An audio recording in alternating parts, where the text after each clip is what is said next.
In this video, I'm going to give you one of the best tips I've found for fixing your technique when it comes to your weightlifting programming. Stay tuned.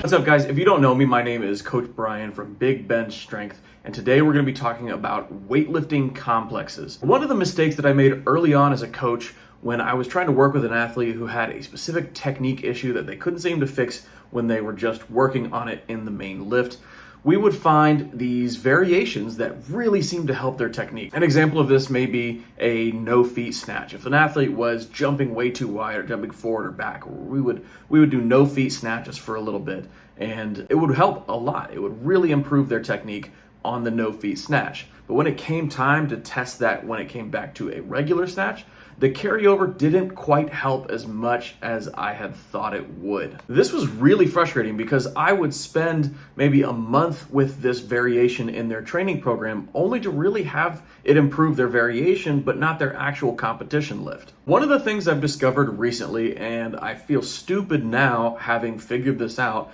is the use of something called a variation complex. A variation complex is going to combine two separate lifts. The first lift is a rep of the variation that helps the athlete figure out what they need to feel or do what they need to do. And then the second rep is the actual competition lift with the hopes of having that variation, that feeling that they learn in that variation, carry over to their competition lift. Instead of seeing technical improvements just on their variation and then maybe a little bit of improvement or no improvement on their competition lift at the end of that training cycle, we're now seeing improvements on their competition list, which is the thing that matters most, even mid-set. Some of my favorite variation complexes are the pause jerk plus jerk. This is great for athletes who tend to fall forward in the dip or drive. So reinforcing the pause, vertical dip, making sure that we're not leaning forward in that dip or drive, and making sure that if we do have any sort of lean forward, that we're going to correct that before we finish the rest of the jerk. And this has led to athletes having a better understanding of where their body actually is, not just in the pause jerk, but on the competition jerk. The tempo clean plus clean. This is a great drill for athletes who need to practice better pull technique. By allowing the athlete to move slowly from the ground to their power position, the athletes learn the proper positions that they need to be in during the pull before they initiate the most explosive portion of the lift. They can then implement what they're practicing with the slower pull into the full speed pull in a normal clean. The dip snatch plus snatch.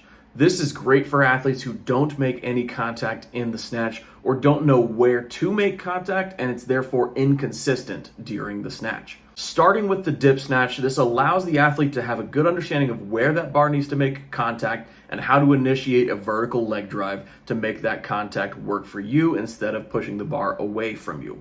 They can then carry this feeling over to their snatch from the floor, where they're much more likely to make contact in the proper spot when pulling from the floor. So how do you implement these technique variations in your programming? There are a couple of different ways to implement this style of technique work depending on which variation you use. I've categorized these variations into 3 different groups depending on how heavy they can actually go in the variation of the lift. Heavier variations like a snatch pull plus snatch, a jerk dip plus jerk, or a clean pull plus clean can be used as a main focus for a training block if we are a little bit further away from competition. More moderate variations like a pause jerk plus jerk, a tempo clean plus clean, or a dip snatch plus snatch, which has higher reps of the full movement, is going to be a little bit lighter for us. And so we would want to use these on our more moderate technique focused days rather than our competition focused days. And lighter variations like the tall clean plus clean,